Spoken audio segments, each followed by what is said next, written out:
Halo, willkommen, selamat datang di channel di. Halo semuanya, Ketemu lagi dengan Dini and Juju.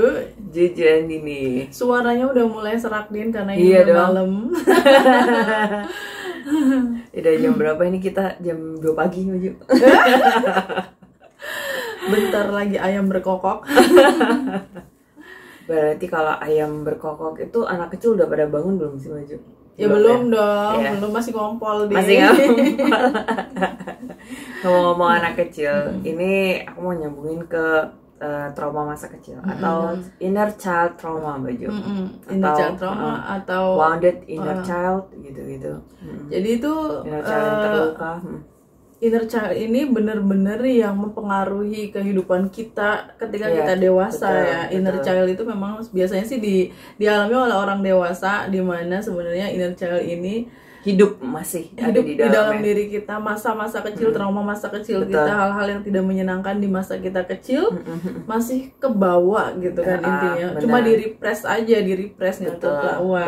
Betul. Ketika kita kecil kita memiliki trauma-trauma itu ya Baju, hal-hal yang tidak mengenakan itu terus kebawa gitu ke sifat-sifat kita ketika kita growing up gitu.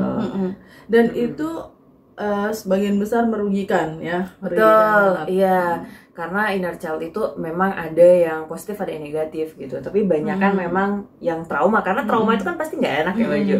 Gitu. Jadi Dan banyak kan yang negatif. kalau dari definisinya sendiri, inner itu kan di dalam child itu kan anak-anak ya, anak kecil gitu kan, Iya, inner kecil child, yang inner kid gitu stay, kan. Iya, di dalam. jadi stay di dalam sini gitu. Kenapa kita masih ada inner child gitu? Tadi kan udah ada dibahas di depan itu karena trauma. Nah, traumanya gimana gitu kan? Traumanya itu misalnya ini pola asuh orang tua gitu. Jadi Pola asuh ya. iya. Jadi orang tua yang suka Abusive misalnya ya kadang. ya abusive bisa bisa. yang apa physically secara fisik gitu disakiti secara fisik Suka gitu. mukul, Abusive, nyubit betul, gitu ya betul. misalnya. Pun orang tua yang ke mental Baju yang suka banding-bandingin. Banding-bandingin Betul. terus suka maki-maki gitu ya dia. Iya, atau misalnya Ngeluarin nama-nama binatang kura-kura gitu. Iya, gitu. Semut, tupai, dasar iya, tupai. dasar semut gitu. Ya, atau Nah, itu. cuman sekecil kamu tuh jangan nangisan gitu. Atau gimana Baju? Nggak boleh cengeng. Nggak boleh Nggak cengeng. boleh cengeng, masa gitu aja nangis. Bener, masa kayak gitu aja nangis. Bener. Terus atau ya Allah nak ulangannya dapat 60. Kan ini gampang gitu. Nah, Masa cuma 60? Nah, kayak gitu. Itu misalnya ulangan matematika tuh, padahal pelajaran gambarnya atau pelajaran geografinya itu tuh mungkin 100 bagus ya, iya, gitu. nggak dilihat Nggak gitu. Nah, dilihat. kayak gitu-gitu, hal-hal seperti itu. Terus atau orang-orang di sekitar misalnya ya Benar. kayak bilang kamu hidungnya pesek kayak gitu-gitu. nah, iya, atau dia dapat bully Baju di bully sekolah. secara body shaming, Betul, kemudian nah, bully body di shaming. sekolah. Atau didiskriminasi SARA gitu. Jadi bisa. ya, jadi dia minoritas. Misalnya kayak si Ernest, dia kan Cina. Sipit Cina Iya, gitu. dibilang Cina gitu langsung depan matanya kayak gitu. Keriting gitu ya. Nah, kayak gitu. si hitam tuh si hitam. Nah, Mungkin pada saat itu sih biasa aja ya, Benar. tapi ada emosi yang terpendam yang kebawa gitu, kayak gitu. itu tuh ngaruh banget ke masa yang akan datang Betul, gitu, kayak betul. dibilang jelek lah, dibilang hitam lah kayak gitu tuh akhirnya si anak ini Iya. nggak pedean, insecurean ketika gitu. udah dewasa. Benar. Terus si contoh lainnya tuh misalnya yang dia itu kematian selain yang bullying tadi Maju. Jadi dia berpisah gitu dengan orang tuanya atau dengan neneknya atau dengan teman Dengan baiknya. orang terkasih gitu Betul, ya. ya. Jadi perpisahan itu atau misalnya perceraian orang tua juga bisa. Itu trauma mendalam itu. Benar. Karena sebelum bercerai biasanya kan orang tua berantemnya nggak kelar-kelar Kayak gitu. Atau kalau misalnya berantem ya nggak kelar-kelar yang secara verbal gitu, diem-dieman gitu. Iya, Itu kan diem-dieman, perang anak dingin. tahu, bener. Anak tahu ini ibu sama bapaknya lagi kenapa Something gitu. went wrong Something gitu went kan. wrong, betul. Nah, itu juga bisa menjadi trauma masa kecil. contoh-contohnya inner child itu misalnya ya Din, yang kamu punya terluka itu. pacar misalnya punya pacar, terus kamu manja banget sama dia, manjalita gitu, pokoknya mau ke pasar minta diantar gitu kan, pulangnya harus dijemput, nanti pakai sepatu minta dipakein gitu. Atau dia cemburuan setengah mati Baju. Cemburuan setengah mati. Jadi kalau misalnya telepon atau video call nggak diangkat itu, wih, udah. Kalau video call harus 360 derajat. Nah tuh, kayak gitu. Bisa jadi karena masa lalunya, benar. Karena dia nggak dapat kasih sayang dari ayahnya, misalnya nggak dapat rasa manja-manjanya tuh nggak dapat waktu masih kecil. Akhirnya manjanya dilampiaskan ke laki-laki yang dekat dengannya. Gitu. Bisa jadi dia yang kematian tadi, yang contohnya tadi yang Baju. Jadi ayahnya tuh udah nggak ada sejak dia kecil gitu. Jadi dia tidak punya gitu kasih sayang itu. Akhirnya ketika dia deket sama orang laki-laki itu dituntut untuk mirip dengan ayahnya, untuk menggantikan peran ayahnya yang dulu dia nggak dapet gitu. Benar. Ya berat dong ya kayak gitu. Agak susah ya Bun kalau gitu. Terus misalnya lagi kan dibully tadi ya Baju, yang Baju udah sebutin sih tadi. Jadi gedenya atau growing up dia merasa insecure. Iya, insecure itu terus, gue banget itu. Apa namanya, nggak pede, terus nggak berani ngomong gitu. Dia merasa dirinya itu tidak mampu, gak berdaya gitu karena dia jelek gitu. Mau diapa-apain juga ya udah gini-gini aja gitu. Itu yang terjadi sama aku sampai sekarang. Aku tuh benar-benar yang insecure karena waktu ibuku melahirkan aku kan usia beliau udah tua ya, dia udah sepuh gitu kan. Saya anak terakhir dan katanya itu yang paling jelek di keluarga gitu kan. Kayak gini jelek. Kan kita mirip Baju. Kamu harusnya nggak terima dibilang gitu. Lah nggak apa-apa, soalnya di sisi lain ada yang bilang aku anaknya Baju, jadi imbang dong. It's okay, fair enough. Dan yang ngelahirin umur berapa Din? Balita. Iya kayak gitu. Ya udah pokoknya dulu pernah dikata-katain lah, ya physical apa namanya body shaming. Akhirnya itu tuh kayak bikin aku ketemu siapapun kayak malu gitu, kayak didandanin kayak apapun merasa tetap jelek gitu, bajunya semahal apapun juga tetap jelek gitu loh, dan itu nggak baik banget. Memang harus diatasi sih masalah itu, harus diketahui ini kenapa sih awalnya kenapa gitu. Tapi sebelum kesana aku mau kasih contoh lagi tuh yang tadi Maju kan perceraian orang tua nih gitu. Bisa jadi growing up gitu dia dia punya trust issue gitu. Dia nggak percayaan sama orang gitu. Apa namanya, dia nggak bisa ya misalnya kalau misalnya pun dia in a relationship gitu, dia cemburuan tadi gitu. Atau misalnya dia udah nikah nih, dia ada rasa percaya sedikit di hatinya bahwa suatu hari kayaknya aku bakal cerai deh, kayak orang tuaku deh kayaknya gitu. Kayak gitu. Jadi ini sesuatu yang berpola gitu kan. Memang ada patternnya gitu kita hidup ini. Tapi sebenarnya hal-hal yang jelek dan hal-hal yang buruk dan hal-hal yang traumatis itu bisa kita hindari ya Baju, dan kita memeluk dengan kita mengatasi hal-hal itu gitu. Aku ingat dulu kan pernah ada film itu Din yang A Confession of a Sofaholic. Dia kan dulu ibunya selalu melarang dia untuk beli belanja. Beli itu nggak boleh karena duitnya nggak cukup, kurang, jangan belanja terus. Mau beli ini nggak ada duit, mau beli itu nggak punya duit, kayak gitulah. Akhirnya begitu dia kerja, dia punya banyak uang, dia sampai terlibat hutang juga saking banyaknya dia belanja. Kayak dia inner child-nya dia yang terluka itu dia yang nggak boleh beli apapun gitu ya Baju oleh akhirnya orang tuanya. begitu dia punya, dia beli semua, tapi itu negatif karena jadinya sampai over. dia terlilit utang gara-gara belanjanya itu. Jadi ingat Baju, ada tuh temanku, dia pernah cerita gitu. Jadi ceritanya dia itu anak adopsi gitu. Tapi aku sukanya itu orang tuanya itu terbuka gitu Baju tentang dia yang bukan seorang anak kandung gitu. Jadi alhamdulillah mentalnya oke gitu. Ternyata satu hari dia cerita gitu, saking orang tua ini nggak mau kehilangan dia gitu, karena kan berkali-kali keguguran tuh. Punya anak lagi tuh, temanku udah gede Baju, udah SMP, baru punya anak sendiri si orang tuanya yang ini, orang tua angkatnya itu. Nah waktu dia kecil sampai dia SMP itu misalnya temennya makan semangka gitu ya Baju, terus dia nggak boleh gitu, nanti kamu batuk, es krim gitu ya nggak boleh, nanti pilek benar kayak gitu. hujan-hujanan kerupuk aja nggak boleh, batuk nanti Baju. Kirain kerupuk nggak boleh, nanti terbang. Ya kayak gitu, hal-hal kayak gitu. Jadi itu yang membuat dia akhirnya doyan semua yang nggak dikasih gitu sama orang tuanya waktu dia kecil gitu Baju. Jadi waktu kuliah tuh aku mau makan ada kerupuknya dong gitu. Ya Allah, kerupuk doang gitu aja, kasihan gitu. Jadi hal-hal yang seperti itu beneran ada. Kayaknya sama juga sama aku deh, kayak kalau ke pasar itu kalap ya, beli ini beli itu gitu, bahkan sampai kulkas 2 itu udah penuh gitu kan.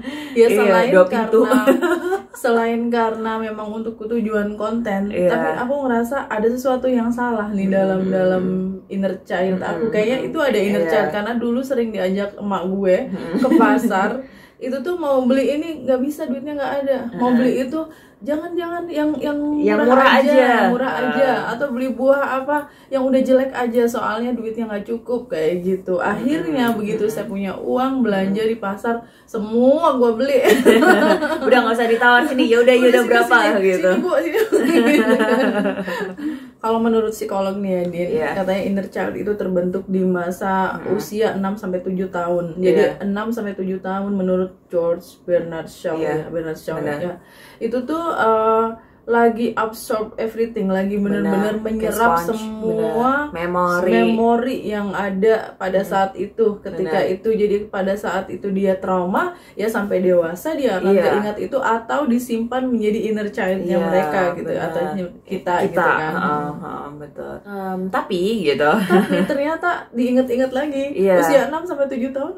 Apa ya? Kayaknya aku masih main di sawah deh, Din. Bener, atau mungkin ada tapi belum nemu akunya gitu ya Baju. Karena belum melakukan meditasi, journaling yang akan kita bahas nanti gitu. Gimana caranya menemukan pemanggilan arwah. Seru banget. Oh, tapi alhamdulillah hari ini bukan Kamis malam Jumat. Biasanya kita hari ini Kamis ya. Tadi ketika kita ngobrol kayaknya it was nothing traumatized waktu kita 6-7 tahun gitu, tapi lebih ke growing up ya Baju, SMP, SMA, kuliah itu. Iya, sampai dengan sekarang di dunia kerja mungkin ya, ada beberapa orang yang toksik ya. Mohon maaf karena kita semua, maksudnya kita semua manusia pasti mengalami ketemu orang-orang yang nggak cocok sama kita kan. Pasti. Kalau istilahnya toksik gitu. Benar. Padahal sebenarnya kita sendiri kali ya yang toksik ya. Jangan gue nih yang toksik gitu. Nggak nerima ini, nggak nerima itu, tersinggungan gitu kan. Baperan gitu. Ternyata gue masalahnya. It's me. And the problem it's me. Jogetin. Itu katanya Taylor Swift kayak gitu. Terus balik lagi ke inner child ya Baju, yang akunya sendiri yang belum ketemu gitu Baju, sama 6-7 tahun si Dini ketika 6-7 tahun itu gitu. Yang membentuk aku sekarang gitu. Misalnya apa ya? Kayaknya itu belum nemu gitu. Jadi nggak tahu gitu ya Baju. Apa ya, aku kenapa ya gitu. Yang traumatized itu malah waktu aku lulus SMP mau SMA gitu, ketika aku dibilang nggak pinter.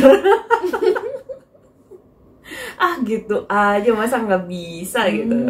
Atau nilaimu nggak cukup kalau masuk sekolah itu gitu. Iya gitu. Si anak itu padahal cowok suka main, ya nilainya bagus, kamu belajar terus tapi nggak masuk, nilainya gimana sih kamu? Sama aja ya, lu kurang cerdas. Iya, gitu. semantiknya gitu. Udah nggak usah muter-muter, bilang aja. Ya tapi anak SMP kelas 3 pada saat itu udah ngerti Baju kalau itu tuh dikatain gitu. Kamu dikatain nggak pintar sebenarnya gitu. Itu makanya aku tadi recall apa ya 6-7 tahun ya. Aku ingatnya yang 3 SMP gitu. SMP, SMA gitu kan, ya ketemu geng-geng anak-anak populer gitu. Bener. Langsung merasa kecil. Itu. Si geng-geng cantik gitu. Terus sampai dengan kita dewasa seperti sekarang ya Din ya, masih aja pasti kita ketemu dengan yang kurang cocok kayak gitu kan. Benar. Yang akhirnya bikin kita membentengi diri gitu. Iya, gitu. Set bar high gitu. Jadi apa namanya, dinding apa Baju, offense defensif gitu, defense kita itu pasangnya tuh semakin tinggi gitu untuk membentengi diri, padahal sih sebenarnya ya nggak apa-apa, cuman kayak yang karena di belakang-belakang tuh pernah nggak enak gitu nggak sih, justru dia akhirnya kayak semakin tinggi nih, udah ntar ini nih, yaudah nggak usah aja dulu gitu. Kalau katanya psikolog itu ya contoh inner child, misalnya Din marah-marah ke anak yang berlebihan, misalnya kesalahannya anak 1 kita marahnya 5 gitu kan. Benar, jadi kemana-mana. Atau marah ke suami gitu ya, padahal kesalahannya cuma nggak masukin sampah gitu ke tempatnya gitu, terus atau misalnya jadi anduk 10 gitu. Anduknya itu anduk basah anduk gitu basah ditaruh di atas kasur, nggak ditaruh di tempatnya itu misalnya. problem semua keluarga. Bapakku juga kayak gitu aja, mama pasti ngomel-ngomel itu. Iya kayak gitu, bener. Nah ya itu mungkin ada inner child yang belum selesai gitu kan gitu. Nah sekarang gimana caranya mengatasi masalah yang emosional gara-gara inner child ini gitu? Ternyata Atau banyak ya solusinya ya Din ya. Iya, atau sebenarnya paling tidak kita tuh harus sadar bahwa ada inner child dalam diri kita gitu kan, yang menyebabkan itu semua. Ada hal-hal di masa kecil kita yang terluka kemudian terbawa sampai dewasa gitu. Itu harus sadar dulu sebenarnya Din. Karena kalau nggak sadar dulu ya, Baju. Menyadari dan menerima kita ada hal itu gitu, ya tetap nggak tahu, nggak ada akarnya, nggak tahu akarnya di mana kan. Makanya kalau kita pergi psikolog kan diurai masalahnya gitu, dicari-cari, dirica-rica itu dirica-rica dimasak pakai cabai itu enak banget. Iya gitu. Nah kalau menurut beberapa psikolog sih ya, cara menyelesaikan inner child kita biar tidak merugikan orang-orang di sekitar kita dan merugikan diri kita sendiri itu dengan salah satunya ya ngomong sendiri di depan cermin. Betul. Dulu waktu kecil makanya ngaca. Punya ngaca kan di rumah. Sama kayak kamu nanya kayak gitu.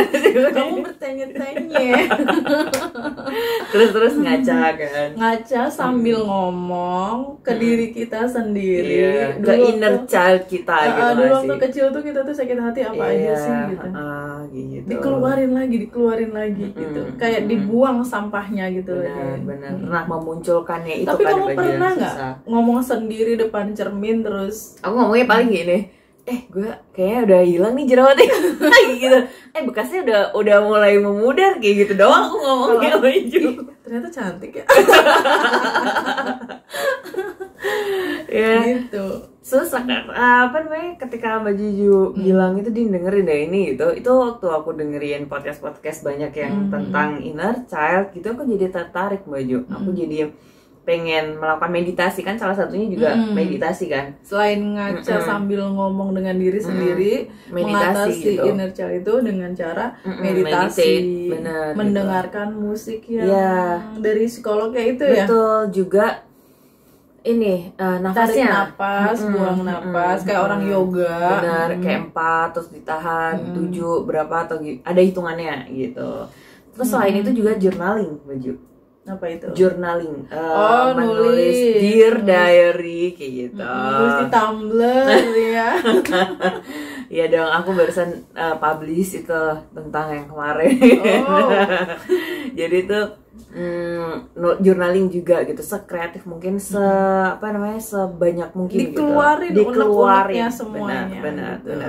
Nah, salah satu cara ketika aku kemarin yang ke psikolog itu Baju, aku disuruh journaling gitu. Cuman seminggu doang, nggak nyampe seminggu, 5 hari paling. Terus hari ke-6 aku udah gak nulisnya ditambah, kayak maksudnya nulis ballpoint sama ini tuh kayak harus ada effort ya Baju. Nah kayak gitu sih.